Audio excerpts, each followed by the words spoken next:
Olá, sou a professora Valquíria. Estamos na segunda quinzena de aulas do mês de julho. Para o sexto ano, iremos trabalhar a habilidade do ensino fundamental do sexto ano de ciências número 7. E como está relacionado com a habilidade número 9, que iremos trabalhar na primeira quinzena de agosto, eu já vou trabalhar essa habilidade nesse momento. Essas habilidades estão presentes no livro didático de vocês, entre as páginas 44 e 67. Aqui nós iremos ver a relação que tem entre o sistema nervoso, os nossos movimentos e os nossos sentidos.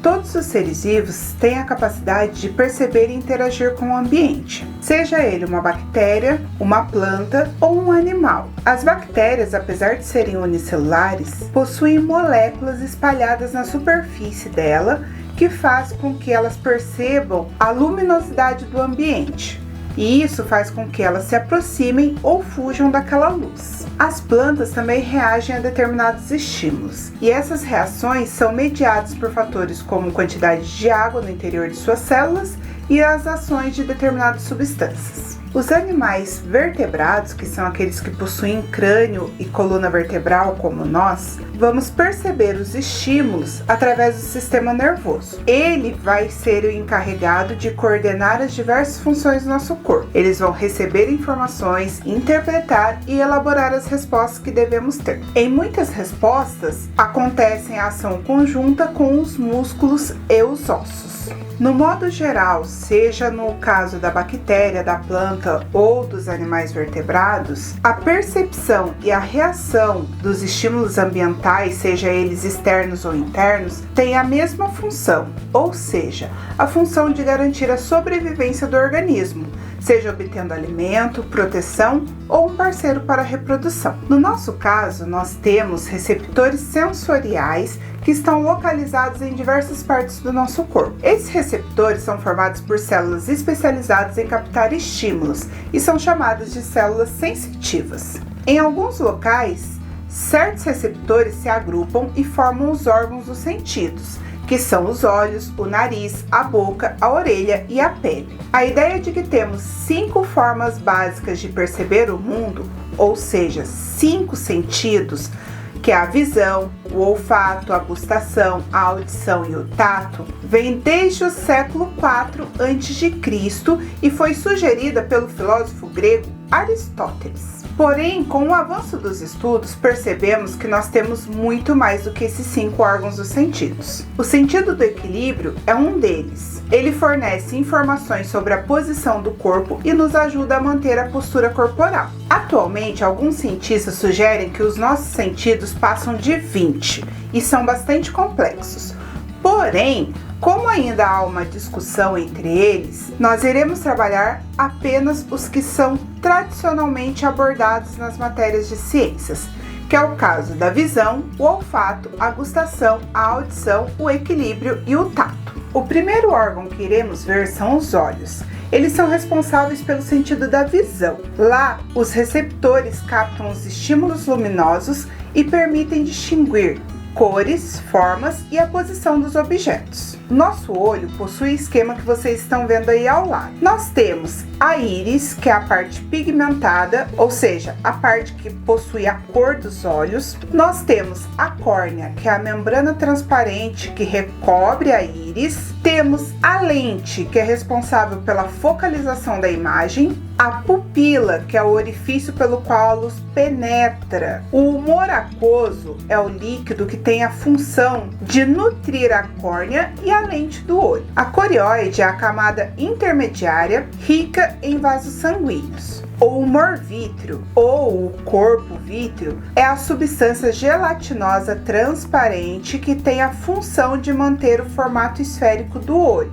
A esclera é a camada mais externa, ou seja, a parte branca do olho, e a retina é a camada mais interna, na qual se localizam os receptores para os estímulos luminosos. Os olhos vão ter algumas estruturas acessórias que vão fazer a proteção e alguns movimentos dos olhos. Os supercílios e os cílios, eles vão impedir que entre objetos estranhos, suor, raios solares direto nos olhos. As pálpebras vão fazer a lubrificação, o fechamento e a abertura dos olhos. O sistema lacrimal, ele vai produzir as lágrimas que vão lubrificar e limpar os olhos. Quando a córnea é atingida pela luz, é lá que vai ocorrer o primeiro desvio luminoso que vai cooperar para que seja focalizado um único ponto. A íris vai se ajustar, permitindo a dilatação ou a contração da pupila para regular a quantidade de luz que penetra no olho. Ou seja, quando temos muita luz, a nossa pupila se contrai. Quando eu tenho pouca luz, ela se dilata para que entre mais luminosidade e eu consiga enxergar aquele objeto com maior facilidade. A lente vai ajustar a curvatura para focalizar a imagem. Assim que os raios luminosos atravessam a lente, ela atinge a retina e estimula os receptores presentes naquela região. Quando nós estamos em um ambiente muito iluminado e passamos rapidamente para um local com pouca iluminação, demoramos um certo tempo para enxergar os objetos com nitidez. E isso vai acontecer porque os olhos precisam de um tempo para se adaptar à nova condição luminosa e dilatar a pupila para que entre mais luz. Esse processo é chamado de adaptação visual. O olfato e a gustação estão relacionados entre si. O nariz, ele é o órgão responsável pelo sentido do olfato. Na cavidade nasal, nós possuímos receptores que são estimulados por partículas odoríferas que estão no ar. Esses receptores ficam concentrados em uma região da cavidade nasal chamada de epitélio olfatório. Quando nós inspiramos, as partículas aromáticas presentes no ar estimulam os receptores do epitélio olfatório. E esses estímulos são interpretados e permitem distinguir os odores, ou seja, os cheiros. A língua é o órgão responsável pelo sentido da gustação, que também pode ser chamado de paladar. Na língua nós possuímos papilas gustatórias ou papilas linguais. São nelas que se concentram as células sensitivas, que captam os estímulos das substâncias químicas dos alimentos e permitem distinguir os gostos. As papilas só conseguem perceber essas substâncias químicas quando as substâncias químicas estão dissolvidas na saliva. Assim que a substância química do alimento é dissolvida na saliva, ela vai estimular as células sensitivas das papilas gustatórias e estas irão detectar os gostos básicos, como o doce, salgado, o ácido, o amargo e o umami. Os sabores dos alimentos são decorrentes da combinação desses 5 gostos básicos. Por isso, conseguimos apreciar e diferenciar o sabor de um chocolate, de uma maçã e de um sanduíche. Ele nunca vai possuir apenas um gosto. Os sentidos do olfato e da gustação, eles são relacionados, pois as partículas aromáticas dos alimentos estimulam os receptores do olfato, que cooperam para a percepção dos sabores. Você já deve ter percebido que quando você está com um resfriado, quando o nariz está entupido, você não consegue sentir o sabor dos alimentos, não consegue sentir o gosto da comida.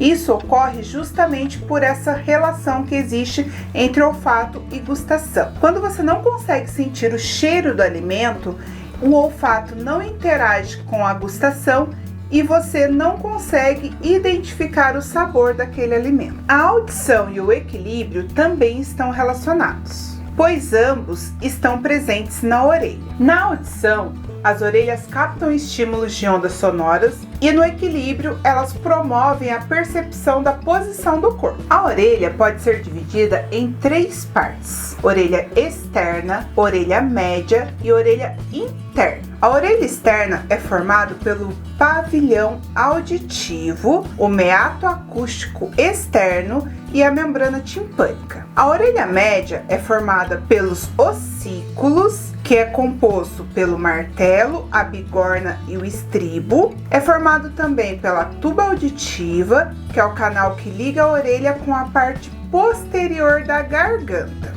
A orelha interna é formada pelo vestíbulo, pelos canais semicirculares e pela cóclea. Quando os sons chegam até as nossas orelhas, eles são captados pelo pavilhão auditivo e conduzido pelo meato acústico externo até a membrana timpânica. Quando as ondas sonoras atingem essa membrana timpânica, ela vibra e transmite essa vibração para os ossículos. Essa vibração faz movimentar o líquido do interior da cóclea, que vai estimular as células sensitivas que estão ali presentes.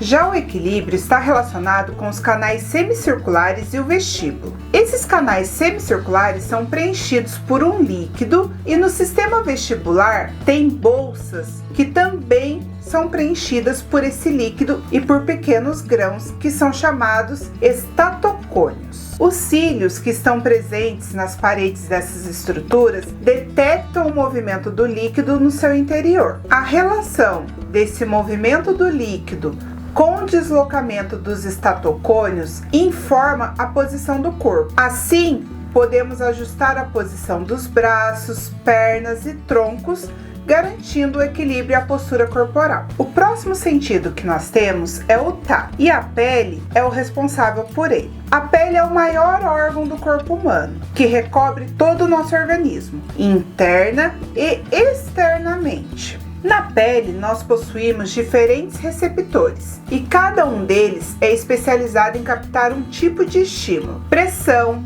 temperatura, dor, entre outros. Na pele, nós também possuímos estruturas acessórias, como os pelos, as unhas e as glândulas sudoríferas. Os pelos e as unhas vão ter a função de proteção. Já as glândulas sudoríferas, elas vão liberar o suor, que tem a função de regular a temperatura do nosso corpo. A pele é constituída basicamente por duas camadas, a epiderme e a derme. A epiderme é a camada mais superficial da pele, que é formada por células justapostas. As células mais externas são mortas e impregnadas por uma substância impermeabilizante chamada queratina. A derme é a camada mais interna da pele. Nessa camada possuímos muitos vasos sanguíneos e receptores. Alguns desses receptores estão encapsulados, formando os chamados corpúsculos táteis. Os receptores que captam o estímulo da dor estão espalhados em vários tecidos do nosso corpo. Sentir dor não é uma sensação nem um pouco boa, porém é muito importante, porque ela vai nos informar que existe algo errado no nosso corpo. É a dor que vai fazer com que a gente identifique onde está doendo, o que pode estar acontecendo e procurar uma ajuda médica para solucionar o problema. Os órgãos dos sentidos, eles vão apenas captar os estímulos.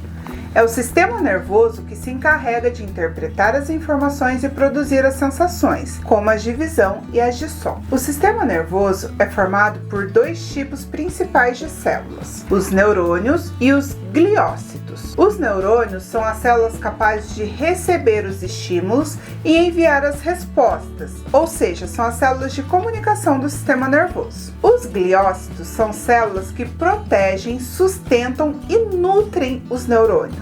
Alguns estudos indicam que essas células se comunicam com os neurônios. Exemplos de gliócitos são os oligodendrócitos e as células de Schwann. Esses dois tipos de células envolvem o axônio, que é uma parte do neurônio, e forma o extrato mielínico. Os oligodendrócitos estão presentes no encéfalo e na medula espinal. Já as células de Schwann estão presentes nos nervos, que são as estruturas do sistema nervoso que nós iremos estudar. No corpo celular do neurônio, encontramos o núcleo e as organelas celulares. Os dendritos são os prolongamentos que vão receber os estímulos nervosos. Os axônios são os prolongamentos, geralmente único, que transmite os estímulos a outros neurônios, músculos ou glândulas. E as células de Schwann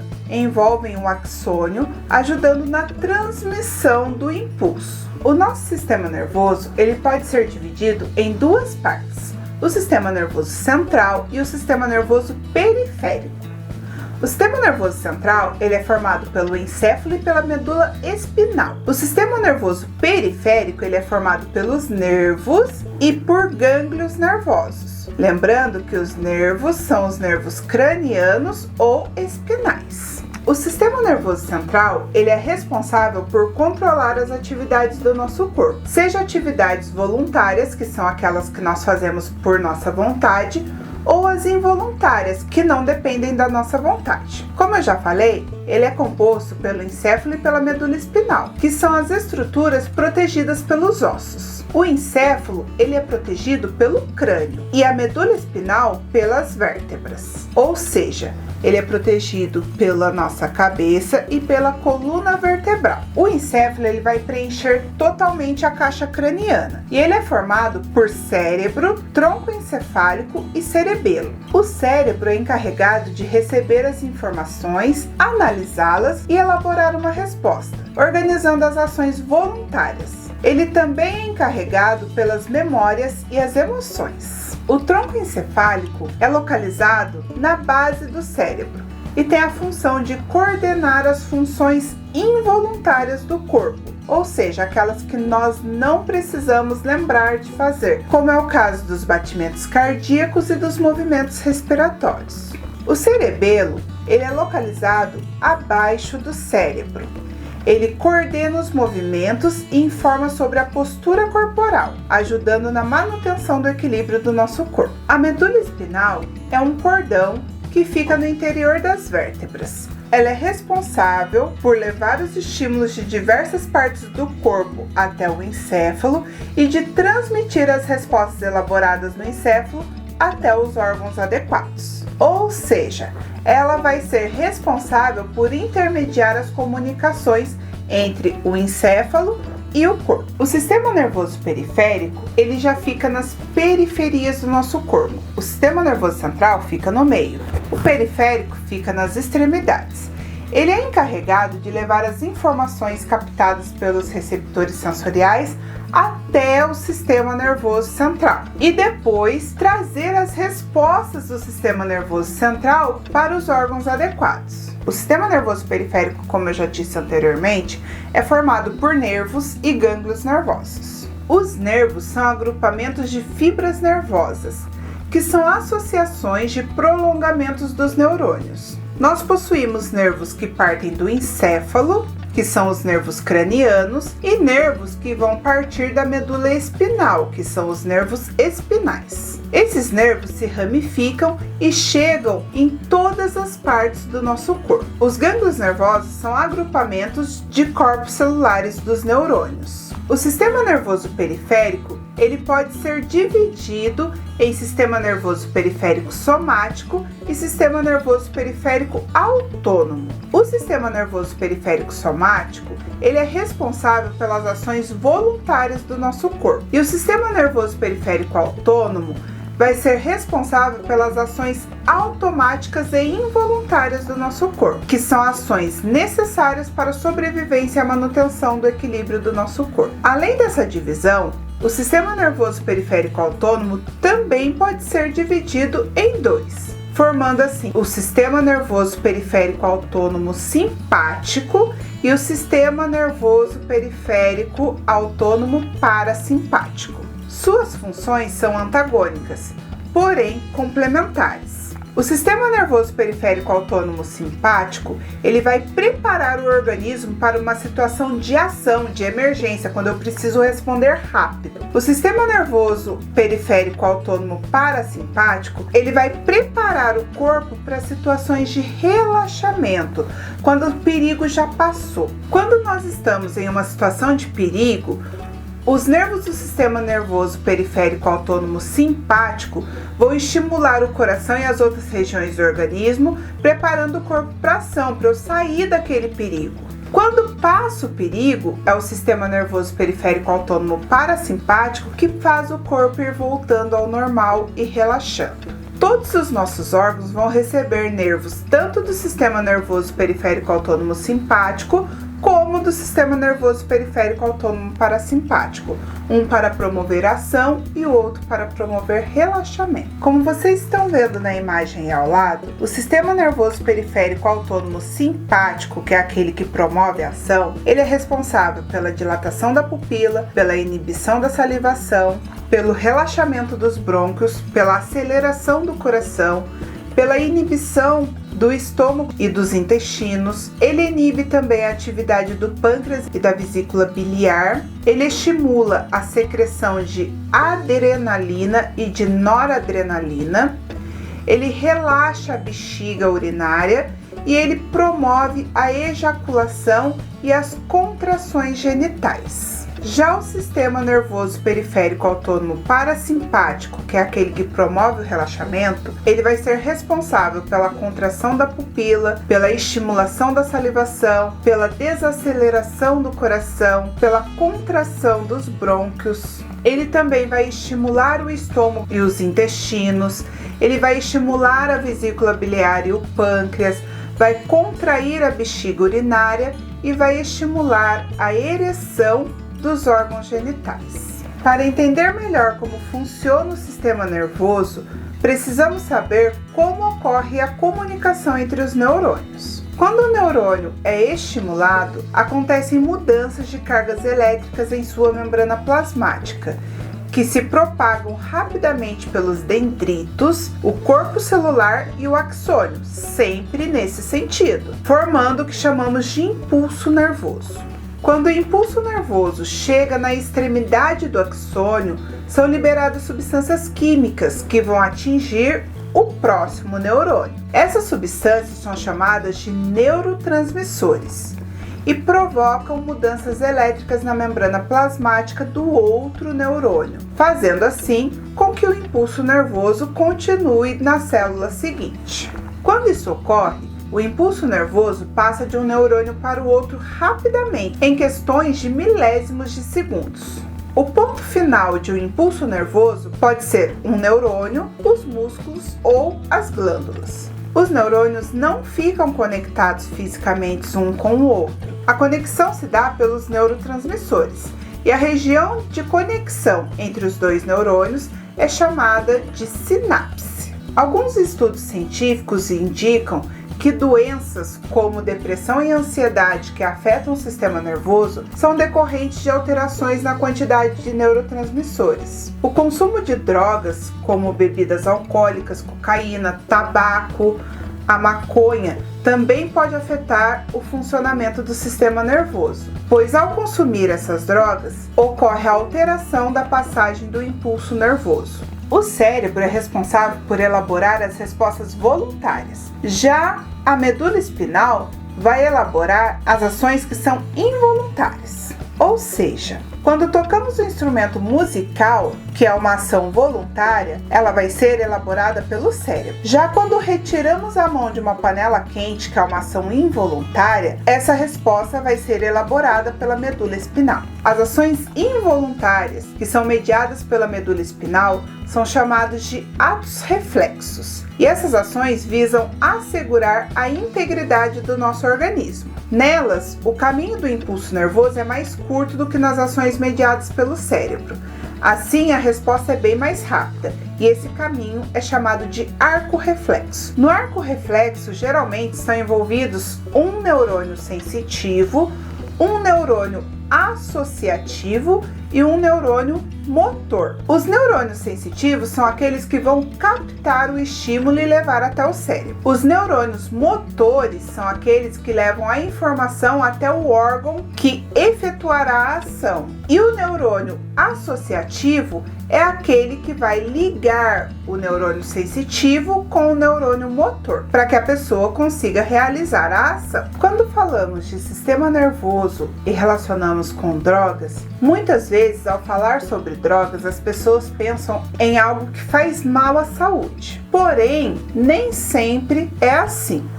Segundo a definição da Organização Mundial da Saúde, droga é qualquer substância não produzida pelo organismo que tenha a propriedade de atuar sobre um ou mais de seus sistemas, produzindo alterações em seu funcionamento. Existem algumas drogas que são usadas no tratamento de doenças e são chamadas de medicamentos. Também existem drogas que prejudicam a saúde, que são as chamadas drogas tóxicas. Do ponto de vista das leis, as drogas podem ser classificadas de duas formas: drogas lícitas e drogas ilícitas. As drogas lícitas são aquelas onde a comercialização é aceita pela legislação. Ela pode ou não estar submetida a algum tipo de restrição, como, por exemplo, o cigarro e bebida alcoólica, que só pode ser comercializada para maiores de 18 anos, e alguns medicamentos que só podem ser utilizados com receitas médicas. Já as drogas ilícitas são aquelas cuja comercialização é proibida pela legislação, que é o caso da cocaína, a maconha, o crack, o êxtase e assim por diante. As substâncias que atuam sobre o sistema nervoso central são chamadas de drogas psicoativas e agem sobre os neurotransmissores. Elas podem ser classificadas em depressoras, estimulantes ou perturbadoras, conforme as modificações das atividades mental ou do comportamento do usuário. As drogas depressoras, elas diminuem a atividade do sistema nervoso central. Ela causa uma diminuição da atividade motora, traz prejuízos às funções sensoriais, como visão embaralhada e menor sensibilidade à dor, e também traz redução da ansiedade. As bebidas alcoólicas são consideradas drogas depressoras, pois o usuário tem um estado inicial de euforia, mas depois ele fica sonolento e tem dificuldade de raciocinar e tomar decisões. As drogas estimulantes, elas vão aumentar a atividade do sistema nervoso central, causando insônia e agitação. A pessoa fica muito agitada, que é o caso da cocaína, o crack e as bebidas com cafeína. As drogas perturbadoras, elas vão provocar alterações no funcionamento do sistema nervoso central. Elas causam delírios e alucinações. Por isso, elas também são chamadas de drogas alucinógenas. A maconha é uma dessas drogas. O uso de algumas drogas, seja ela medicamentos ou tóxicos, causam dependência e prejudicam a saúde do usuário e às vezes interfere até na vida em sociedade. Quando a pessoa chega a esse ponto, ela precisa de ajuda médica para diminuir até conseguir se livrar dessas drogas. A partir de agora, iremos trabalhar a habilidade 9, onde iremos relacionar o sistema nervoso com os ossos e os músculos. Como já vimos, os órgãos dos sentidos vão captar os estímulos e as informações do ambiente, e o sistema nervoso vai interpretar e elaborar uma resposta. Porém, para que essa resposta ocorra, exige alguns movimentos que quem irá realizar são os ossos e os músculos. O nosso esqueleto, ele é formado por ossos que são estruturas resistentes e têm diferentes formatos. Eles podem ser chatos, longos ou curtos. O conjunto de ossos do corpo é chamado de esqueleto. Além dos ossos, o esqueleto é formado por cartilagens, ligamentos e tendões. Naquela região onde os dois ossos vão fazer contato, onde um chega perto do outro, nós temos a articulação óssea. As articulações, elas podem ser móveis, que vão permitir que os ossos deslizem um sobre o outro, ou fixas, que vai unir firmemente os ossos, como as que existem no nosso crânio. Nas articulações móveis, nós encontramos cartilagens nas extremidades dos ossos, que vai garantir o deslizamento desses ossos. Os ossos de uma articulação móvel vão ficar no lugar com a ajuda de ligamentos. Esses ligamentos são feixes de um tipo de tecido bastante resistente que vai fixar um osso ao outro. Além de participar da movimentação do corpo, o esqueleto também tem a função de proteger os nossos órgãos internos. O crânio, por exemplo, vai proteger o encéfalo, enquanto as costelas vão proteger os pulmões e o coração. Os ossos também são fontes de cálcio e local de produção de células de sangue. Já a nossa musculatura, ela é formada por músculos. Esses músculos formam o que popularmente chamamos de carne do nosso corpo. Eles são constituídos basicamente de tecido muscular que tem como característica principal a capacidade de contrair e relaxar. Os músculos podem ser grandes, como os músculos da coxa, ou pequenos, como alguns músculos do nosso rosto. E a nossa musculatura é composta pelo conjunto de todos esses músculos. Além dos músculos que são responsáveis pelos movimentos associados com os ossos, nós também temos músculos que permitem o batimento do coração, que é o músculo cardíaco, o músculo que faz o deslocamento do alimento pelo tubo digestório, o que faz a circulação do sangue, a eliminação da urina, entre tantos outros movimentos que acontecem no nosso organismo. Todos eles vão cooperar para o funcionamento do nosso organismo.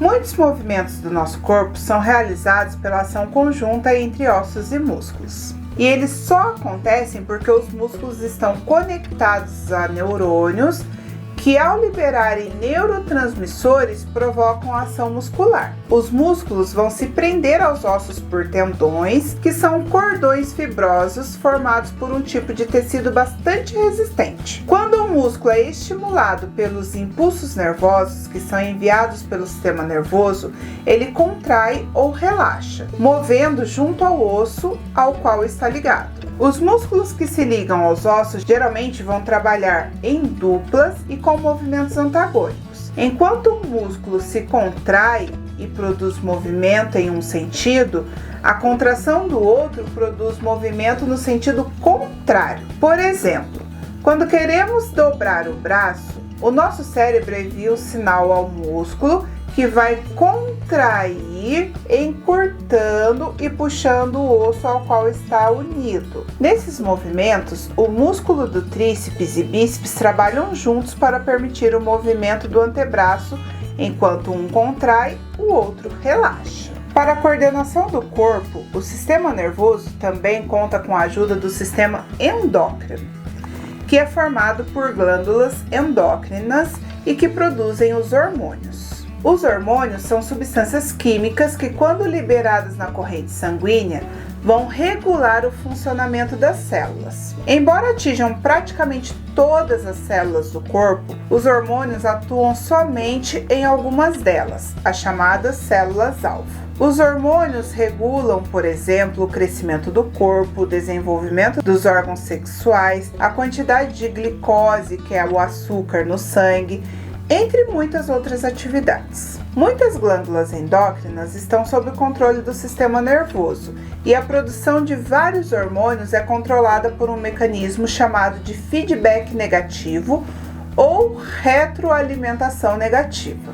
Nesse processo, o hormônio produzido por uma glândula controla a sua própria produção, ou ainda, uma glândula secreta um hormônio que estimula uma segunda glândula, que por sua vez secreta um hormônio que inibe ou paralisa a primeira. Um exemplo é a secreção dos hormônios tiroidianos, que é feita por feedback negativo. A hipófise, que são glândulas localizadas na base do cérebro, estimula as glândulas tireoides a produzir hormônios. Os hormônios tireoidianos, por sua vez, inibem o estímulo da hipófise, que para de estimular as glândulas tireoides. Assim, os níveis de hormônios e de outras substâncias são mantidos constantes e dentro de certos limites no organismo. Esse controle permite a homeostase, que é a capacidade do organismo de manter as condições internas relativamente constantes. Essa foi a nossa aula da segunda quinzena de julho e da primeira quinzena de agosto. Espero que vocês tenham compreendido a matéria. Bons estudos e até a próxima!